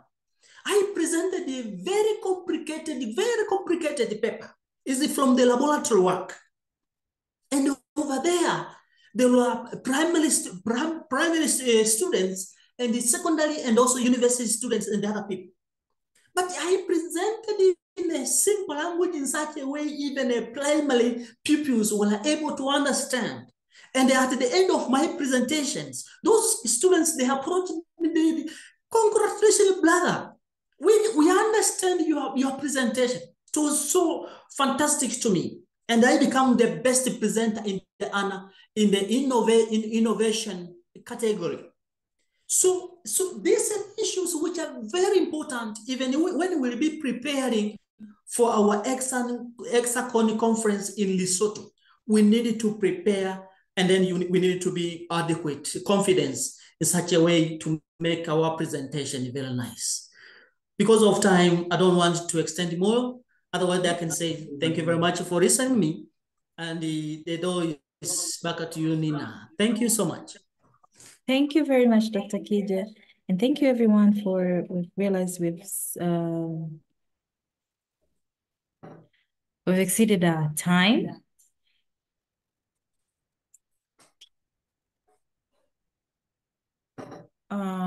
Yes, so moving forward, I would urge everyone who has a very burning question to put it out.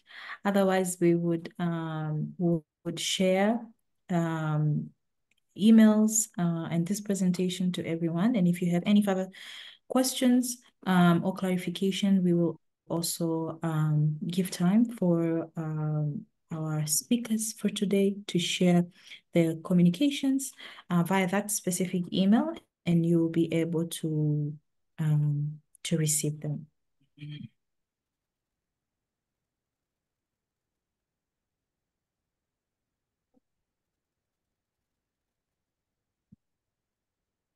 Okay, I'm seeing that people are asking to share the slide. We will definitely share the slides. Please jot down your question on the chat box as we proceed. Now I would like to take another 2 minutes for everyone to reply to this poll as we finalize our day's presentation and session.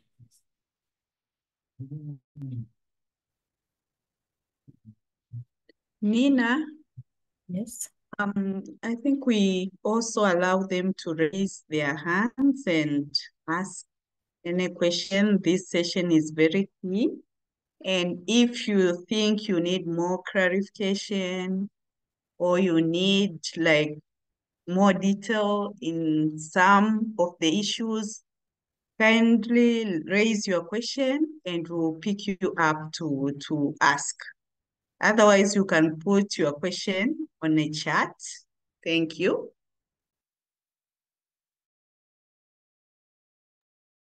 Okay, do we have any question? Yes, please.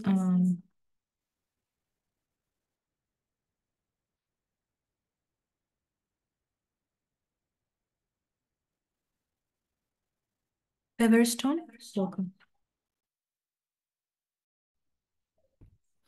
Yeah, good afternoon. My name is Featherstone Mangunje from Zambia.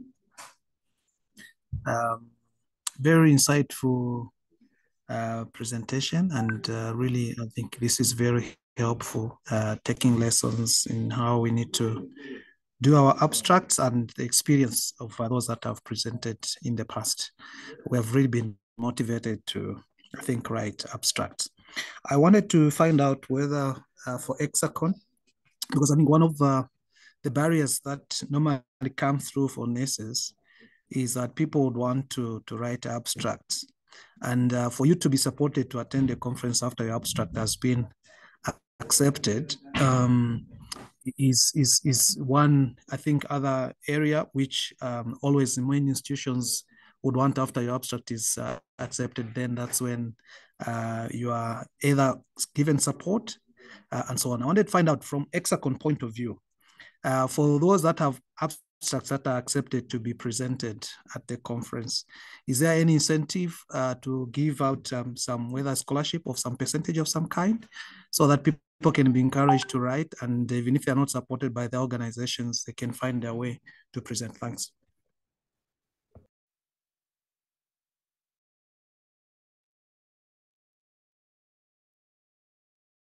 Thank you. Nina, can we proceed with responding to the questions? Yes, Ms. Lemi, I would like us to take another one question and then we can respond to both. Welcome. Thank you very much, President Ton, for the question, and I welcome Azida for the following question.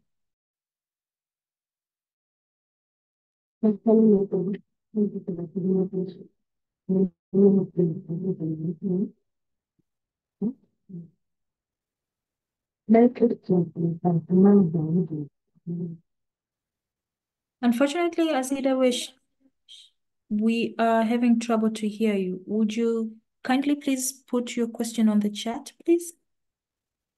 Okay. As we proceed to answer the other question.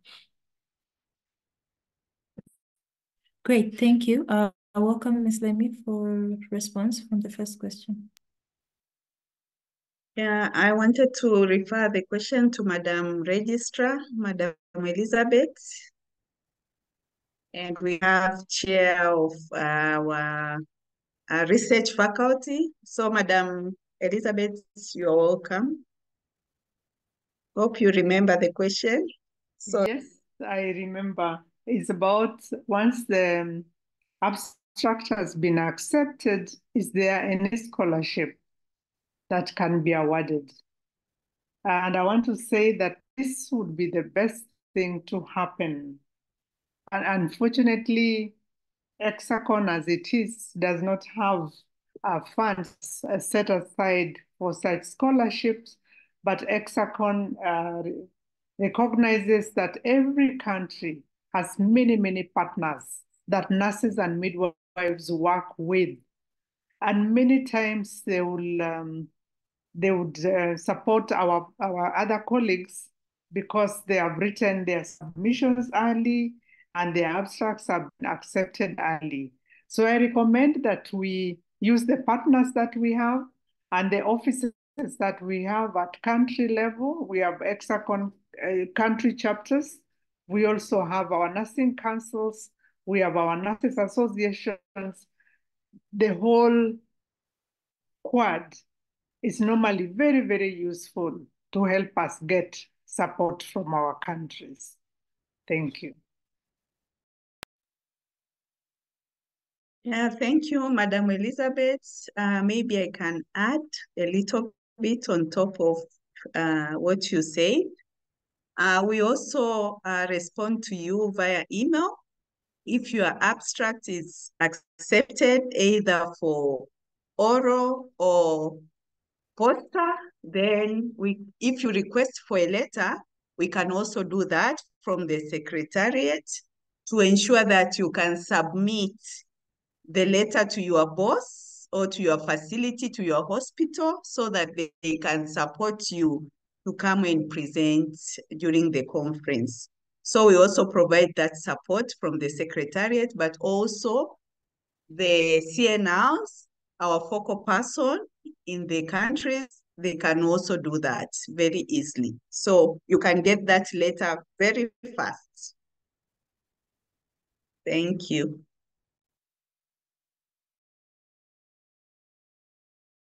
Great, thank you very, very much. We will take one more question from Joyce. Welcome.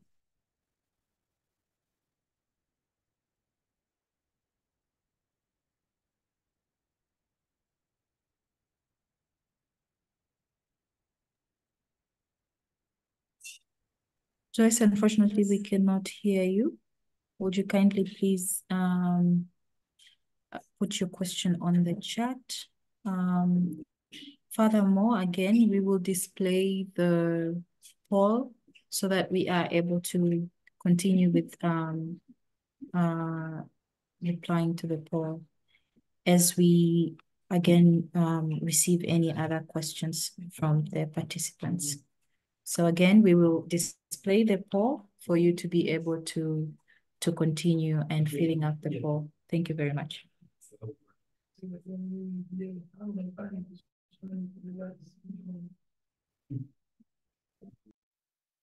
And Nina, Madam Nina, Azida has shared with us the question on the chart. Maybe you can go through that.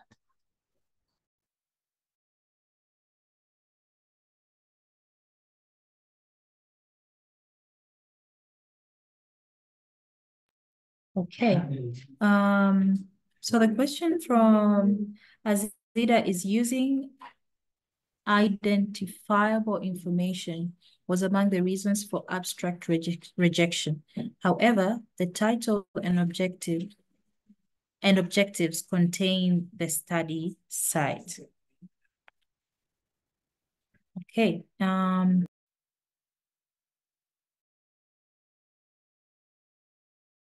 Okay, I'll welcome any of the presenters to take a minute to reply to Azida's question. Dr. Mduduz, you can attempt that.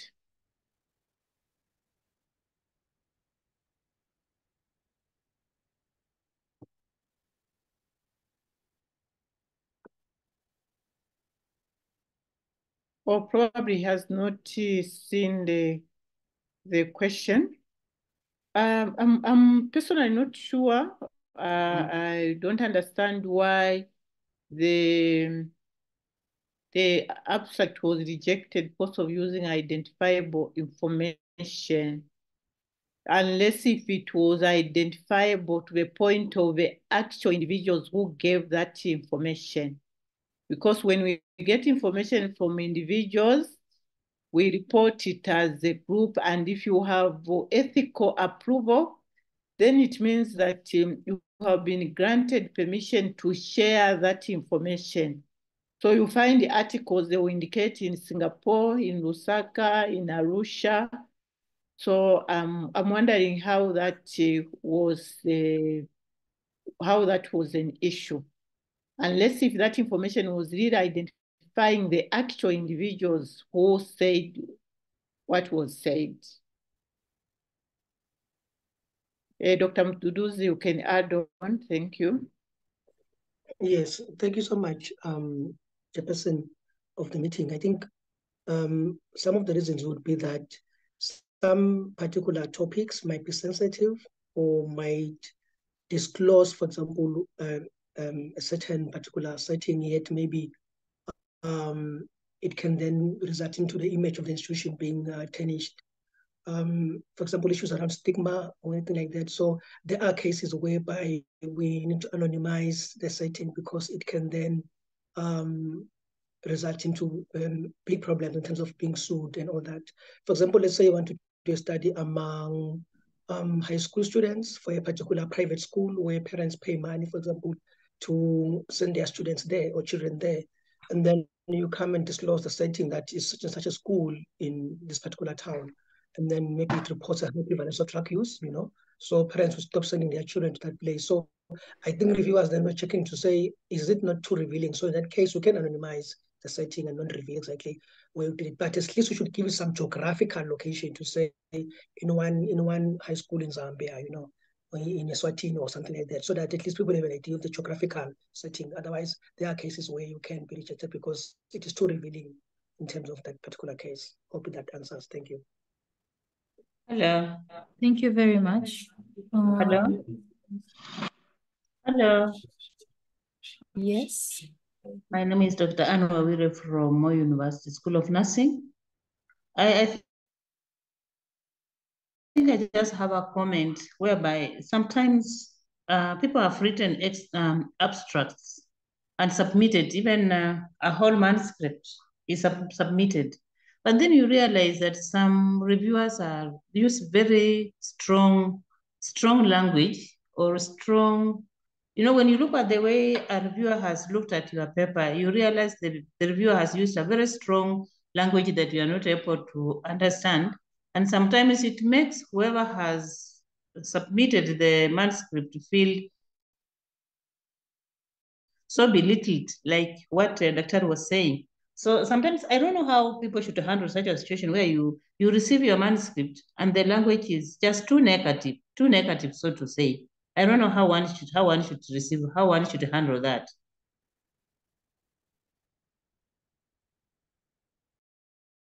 Okay, I will welcome any of the presenters to reply to that question. Welcome, Dr. Mduduzi, and this will be our final question. Please put your questions on the chat and we'll be able to address them adequately. Thank you. Yeah, Nina, maybe before the presenter come, there's another question. They're asking the poster presentation are not given high priority during the conference. And this one, maybe I'll give it to Madam Patricia to promise the audience. How are we going to do in the upcoming conference? Thank you.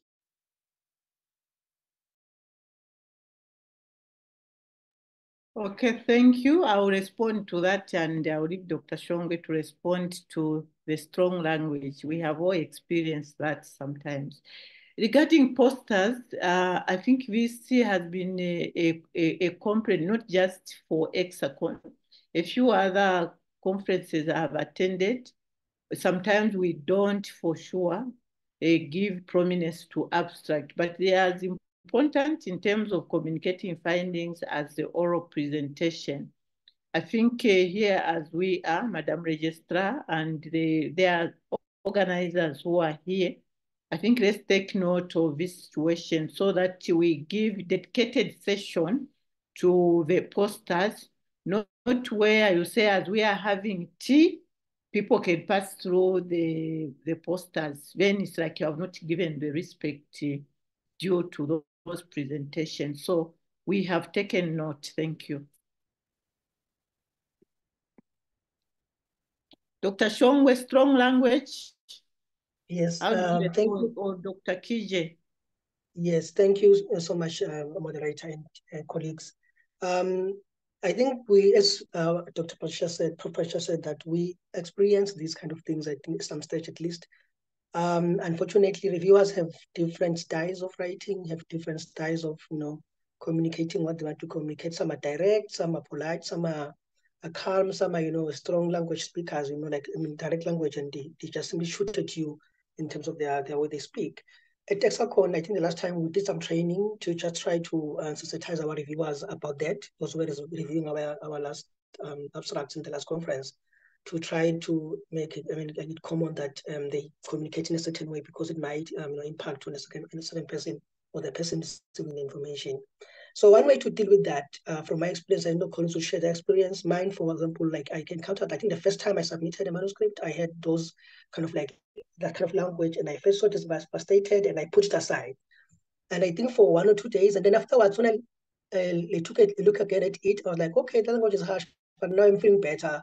I'm no longer reacting to it the way I did the first time. So probably also just taking some time off and put it aside, and then revisit it after some few days. You notice that they're actually saying or raising something that is very, very important to improve your paper. It's just that the language is very harsh at that particular time.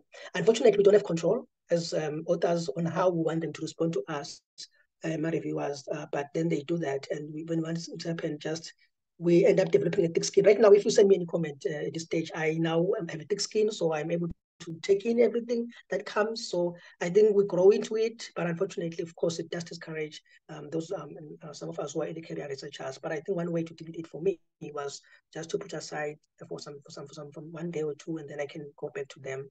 Probably then I feel better because I'm no longer reacting the way I did at the first instance. I know some colleagues can share their experiences as well. Thank you.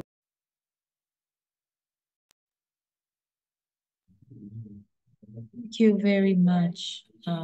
This is a great discussion. And I'm seeing we were able to continue with this Q&A session. I'd just like to inform you that we had pasted a link to the biannual conference for anyone who would like to revisit it. And it's pasted again on the slide. So thank you very much.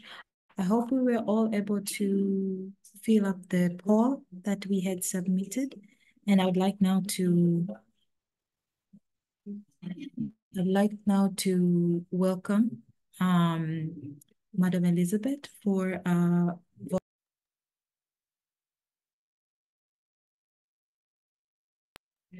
so welcome, Madam Elizabeth. Thank you so much, Nina, for a very well moderated session. Let me take this opportunity just to thank every one of you for participating in this important session. last conference, a Swatini group started it and it proved very useful. And this time we have gone ahead and had something like this. And we hope now at the end, the quality of the abstracts is going to be very, very high. And not just the quality, that we bring them on time so that they can be reviewed and so that you can get your feedback on time, and then you look for funds on time and register. So thank you for attending. We want to thank the facilitators who are excellent, from Prof. Mukwato to Dr. Shongwe, Dr. Kija, and yeah, and Milka from Kenya. So thank you so much for taking your time to prepare your presentations and share with us. I also want to recognize a lot of our NRs who are in the session today. Thank you for participating, so that you can also share with your country persons so that they do the same. I also want to recognize very senior nurses and midwives in this forum, former vice presidents, former CNRs, still feel recognized in this session. I also want to thank sincerely the research committee of ECSACONM. You have done excellent work under Prof. Mukwato, and we really look forward to having a very fruitful and successful conference in Lesotho in September. Once your abstract is accepted, usually we would give you comments about what to revise. Many people forget to give us feedback, and so then your abstract is withdrawn from the list. So please, once you get things to revise, I know sometimes our language is strong, but we try as much as possible to be moderate. Please get back to us, even at the Secretariat. We'll be able to advise you and work with you so that your paper is accepted. Or if it is still at the proposal stage, then of course, we will not be able to accept it. Many people also in the past have sent many papers, many papers. It's against scientific principles. Please just do 2 papers maximum so that the others can also get a chance. We wouldn't like a situation where we have the 4 tracks and you're supposed to be presenting on the 4 tracks at the same time. So let's have 2 quality papers, and then it will be very easy to look at it. So I want to thank you again. Thank all the participants. Have a good evening, and God bless you. Thank you. Great.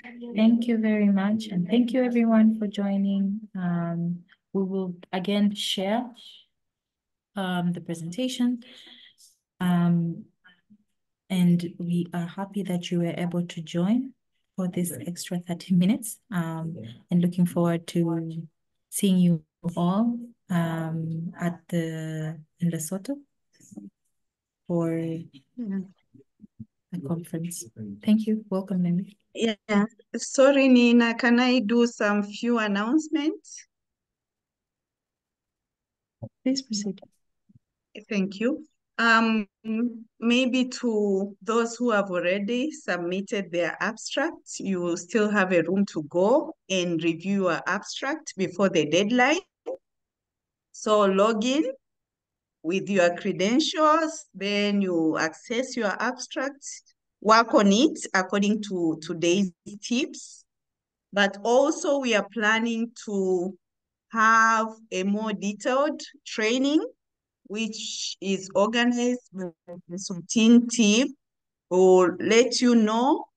During that training, they will go through the research methodologies and they will spend more time on the how to write an abstract, but also research in general. And that will happen, I think, by next week or a week after next week. So I'll let you know.